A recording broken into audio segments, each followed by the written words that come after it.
वंदे मातरम। बिल्कुल शुरू से शुरू करते हैं। सबसे पहले हमसे, जबकि मेरा कोई डायरेक्ट फौज से कोई लेना देना नहीं है, मेंटोरिंग से, सर्विसेज से रिलेटेड जो बात है वो बिल्कुल अलग है। पहले ये बात आती है कि सबसे पहले आप लोगों ने इतना परेशान कर दिया कमेंट से लेके, ये से लेके, और हाँ मेरा कंसर्न है, डायरेक्ट मेरा फौज से कोई कंसर्न नहीं, लेकिन मेरा देश से कंसर्न है। ठीक है, तो ये कहा गया कि सर आप इस बात पे बोलिए कि हम लोगों का एग्जाम नहीं हो रहा है 2 साल से, करेक्ट? ये बात हुई थी, जिसके लिए सबसे ज्यादा हमको लेटर लिखे गए, हमसे बात की, सब आप लोगों ने कमेंट्स किए।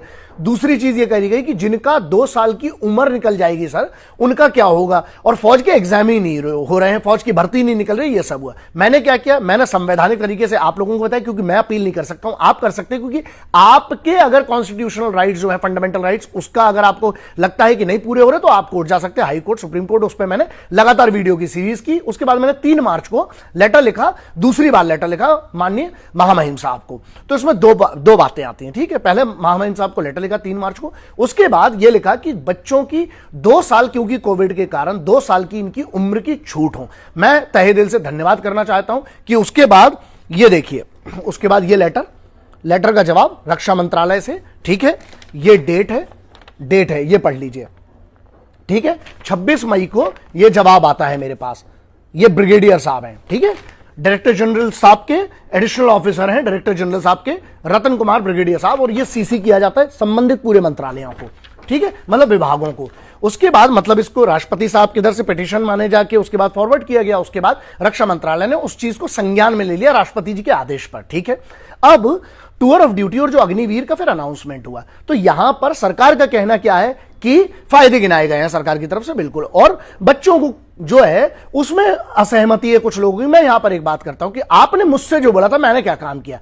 मैं धन्यवाद की अपेक्षा नहीं करता हूं आपसे, लेकिन मैंने किया ना, मैं आपके साथ खड़ा था। मैंने यह काम किया सबसे पहले कि पत्र लिखकर, देखिए जो मांग की थी, मैं इस बात पे धन्यवाद करता हूं कि मेरी तो मांग मानी गई है, और मतलब आपकी जो मांग थी, मेरा क्या लेना था, ना मेरे को फौज में भर्ती होना है, मेरा इससे कोई डायरेक्ट नहीं, ना मैं कोई एकेडमीज चला रहा हूं कि इससे मेरे को ट्रेनिंग में कोई संबंधित, तो मेरा कोई इससे डायरेक्ट कोई लेना देना नहीं है।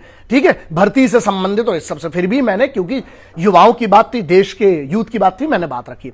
अब दूसरा पॉइंट यह आता है कि जब ये पत्र में हमें उस चीज का मई में एक चीज आ गया, मैं ज्यादा इसको शो ऑफ नहीं करना चाहता था, लेकिन जब ये इतना बड़ा हो गया कि आपदा को आपको अवसर में परिवर्तित करना चाहिए, लेकिन यहां पर अवसर को आपदा में परिवर्तित कर रहे हैं। मैं कोई भी आदमी जो दंगा कर रहा है, जो आगजनी कर रहा है, ये लड़के, इनको मैं नहीं मानता, और मुझे डाउट है इस पे इंटेलिजेंस की पूरी की पूरी कमिटी होना चाहिए, बैठना चाहिए, और इस पे एक पूरी की पूरी सर्च, पूरा बैकग्राउंड चेक होना चाहिए, इनके फुटेजेस खंगाले जाना चाहिए। और सीधी सी बात है, मेरे लिए धर्म के नाम पर कोई दंगा करे या फिर फौज की भर्ती के नाम पर दंगा करे, सब बराबर है, क्योंकि आप सरकारी संपत्ति, आप किस भारत माता को सर्व करने की बात कर रहे हैं? आप बात करें, आप भारत माता को सर्व करेंगे तो ये भारत माता की संपत्ति नहीं है, ये राष्ट्र की संपत्ति। आप इसको आग कैसे जला सकते हैं? इनको मैं किसी भी तरीके से, भारत का युवा वो जो फौज में जाकर देश की सेवा करना चाहता है, मैं नहीं मानता, क्योंकि शांतिपूर्ण तरीके से जो होना चाहिए कानून के दायरे में। अगर 144 धारा कहीं लगी है तो आप क्यों इकट्ठे होंगे 4 से ज्यादा? एक ये मैटर है। दूसरा मैटर ये करता है कि सरकार का कहना है, मैं पक्ष समझा देता हूं, फिर मेरा क्या तर्क है। सरकार का कहना यह है कि भाई आपको इसमें जो जो बेनिफिट्स होंगे, आपको 4 साल के लिए वो किया जाएगा, इंडक्ट किया जाएगा। मैं सिर्फ 2 चीजों पे बोलना चाहता हूं। पहली बात यह है कि पहले आप ये कह रहे थे कि सर भर्ती नहीं खुल रही, हमने प्रयास किए जितना हो सकता था, सर्वोच्च जगह आपकी बात पहुंचाई है मैंने, भारत के महामहिम साहब तक, उसके बाद उनके ऑर्डर पे रक्षा मंत्रालय पे कार्यवाही तक आई। ठीक है, तो मेरे से जो एक भारतीय के नाते बना और जो वादा किया था, जुबान दी थी, मैंने उसके लिए संवैधानिक तरीके से जो कर सकता हूं, मुझे पता है पत्रों से क्या हो सकता है, वो किया। उसके बाद जो सोशल मीडिया से कर सकता था वो भी किया। दूसरा, 2 साल की छूट का अनाउंसमेंट हो गया कल रात को। तो सीधी सी बात है, मैंने 2 ही चीजों की मांग की थी कि एक तो एग्जाम करवाया जाए, और दूसरा क्या मांग की थी कि 2 साल की रिलैक्सेशन मिलना चाहिए बच्चों को। ठीक, अब आते हैं दूसरी बात पे। स्कीम का ऐसा है कि देखिए 4 साल के लिए इंडक्ट होंगे, 25% जो लोग रख लिए जाएंगे, हम उन पे फोकस क्यों नहीं कर रहे हैं? 75% आप बेहतर बनिए ना, सब सर्वश्रेष्ठ, आप 25% में क्यों नहीं? उसके आप आते हैं। उसके बाद जब 4 साल पहले तो आपको नौकरी मिल रही है, रोजगार मिल रहा है, ठीक है, आप एक रोजगार करिए, एक सम्मान की नौकरी है। उसके बाद राज्य सरकारों ने, कई राज्य सरकारों ने इसके लिए यह भी दे दिया, पहले तो सबसे पहले सीएपीएफ में आपको, सेंट्रल आर्म्ड पुलिस फोर्सेज में आपको प्रायोरिटी मिलेगी, तो उसके बाद आप कंटिन्यू कर सकते हैं। पहले तो आप फौज में ही कंटिन्यू कर सकते हैं नौकरी, और ये जो है ये आज का नहीं है, शॉर्ट सर्विस कमीशन जो है बहुत सालों से फौज में हो रहा है, और ऑफिसर्स में होता था, पहले 5 साल था, फिर 7 साल, 10 साल हो गया मेरे ख्याल से।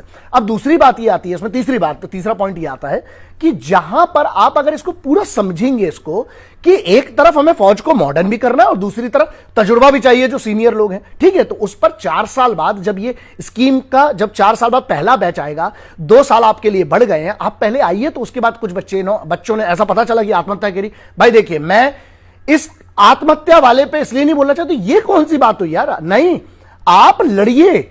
अगर मान लीजिए आप, अच्छा फौज में नहीं गए आप, तो क्या देशभक्ति नहीं कर सकते? डॉक्टर अब्दुल कलाम साहब गए क्या? स्वामी विवेकानंद जी फौज में गए थे क्या?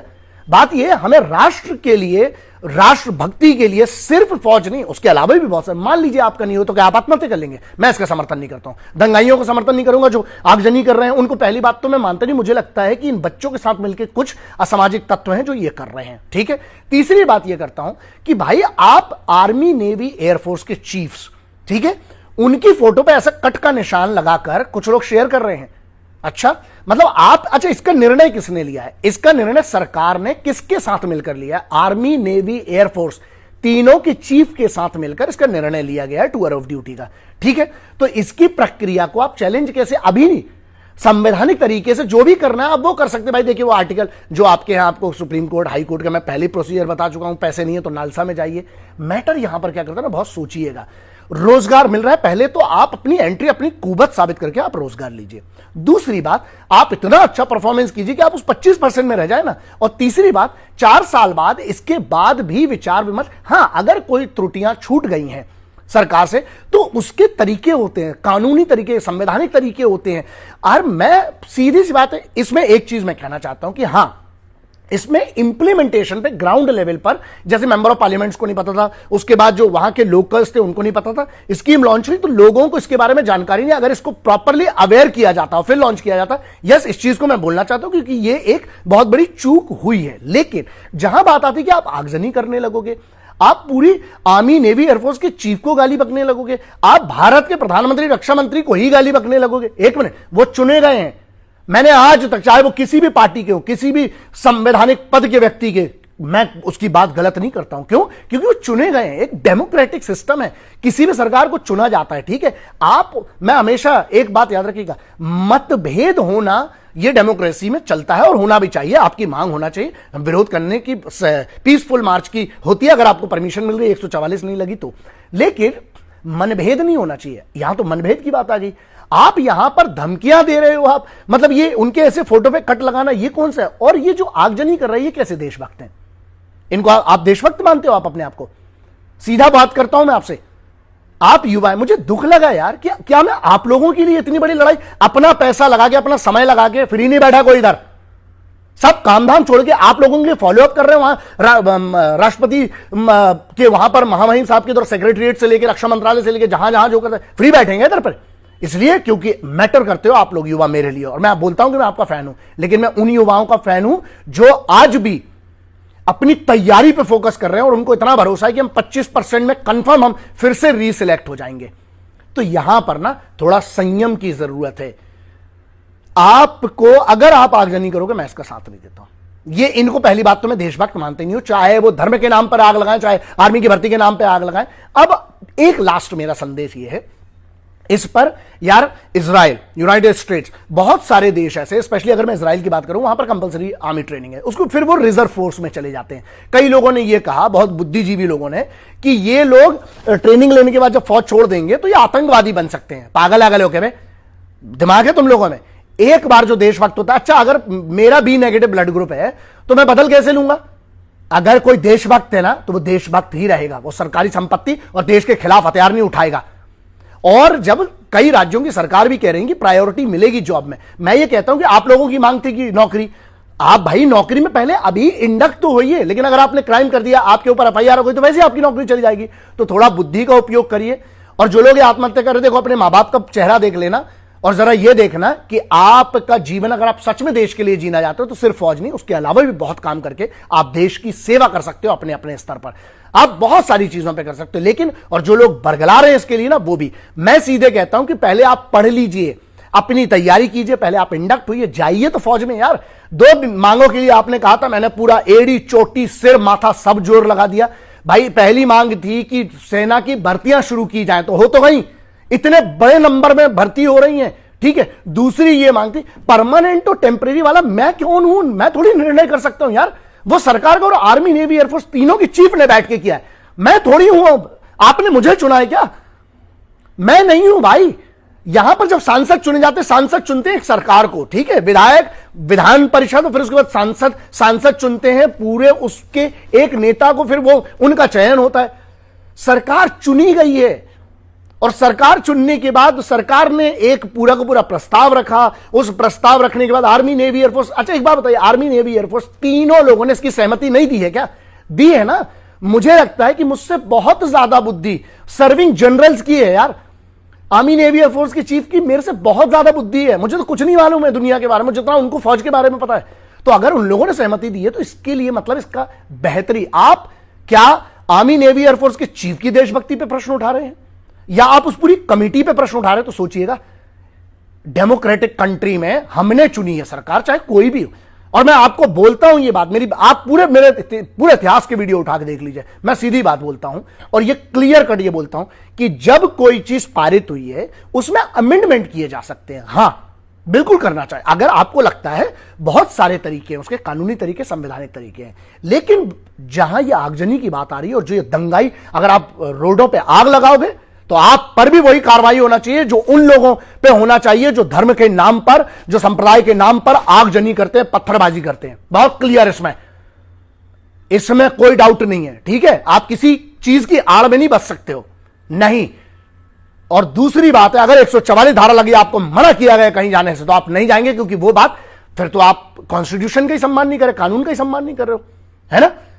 आपके कॉन्स्टिट्यूशन में राइट से शांतिपूर्ण अपनी बात रखने का, ठीक। तो अब आप देख लीजिए, आप लोग ज्यादा समझदार हैं, मुझसे तो बहुत ज्यादा समझदार होंगे, तभी तो आप लोग ऐसे निर्णय ले रहे हैं। आपने मुझसे जो मांग की थी, मैंने आपकी तरफ से बात रखी और उस बात को एंड तक लाया। 2 साल की दूसरी पॉइंट था, 2 साल की मांग की थी महामहिम राष्ट्रपति साहब को, जो मैंने पत्र लिखा था, 3 मैंने पूरे सोशल मीडिया पर डाला, आप देख लीजिए, और जो रक्षा मंत्रालय का रिप्लाई वो भी डाल दूंगा। आप एक बात बताइए, मेरे से जो अपेक्षा थी मैंने वो किया, लेकिन मैं मालूम सिर्फ वो गिलहरी हूं। कौन सी गिलहरी? जिसने प्रयास किया उस गिलहरी ने कि राम सेतु बनाने की औकात नहीं है उस गिलहरी की, लेकिन उस राम सेतु में ना थोड़ी सी रेत डालने की कोशिश किया उस गिलहरी ने, भगवान श्री राम के राम सेतु में। ना वो बानर थी ना मानव थी, लेकिन उसने गिलहरी के तौर पर भी ना रेत डाली राम सेतु में। मैं वो गिलहरी हूं। मैंने अपना काम जो मुझसे हुआ करूंगा। युवाओं की आवाज उठाने की बात और सही जगह सर्वोच्च पद तक पहुंचाने की बात थी, वो मैंने पहुंचाई और उस पर कार्रवाई भी हुई। आपके एग्जाम भी हुए, मतलब एग्जाम चालू हो गए, बहुत जल्दी भर्तियां होंगी। और दूसरी चीज, 2 साल की आपको उम्र की छूट, जो 21 वर्ष थी, आज वो 23 वर्ष हो गई है। इससे ज्यादा आप क्या अपेक्षा करते हैं, मुझे समझ में नहीं आ रहा है। और आप अगर कानून को अपने हाथ में लेंगे, मैं आपका समर्थन नहीं कर सकता हूं। मैं इसको 1 मिनट में भी समझा सकता था, लेकिन मैं चाहता था कि इसको एलैबोरेट करके आपको समझाऊं। अपनी आप पूरी मेहनत करिए, जो मिल रहा है आज आपको, इतना बड़ा एक स्कीम आई है, स्कीम इन से आपको एक मौका मिल रहा है आज आपको देश सर्व करने के लिए। पहले तो वो भी नहीं था ना। हम अच्छाई देख लेना, अगर मौका, आप जाइए ना, आप अपने आप को साबित कीजिए। आप उसमें मान लीजिए आप निकाले भी जाएंगे तो आप आत्महत्या का रास्ता चुनेंगे, मैं इसका समर्थन नहीं करता हूं भाई। मेरे ऊपर भी बहुत परेशानी आई, मैंने भी बहुत झेला है। मरने की नहीं सोची, लेकिन लड़ने की सोची है। अब बाकी आपकी मर्जी है। जय हिंद, वंदे मातरम, इंकलाब जिंदाबाद, भारत माता की जय।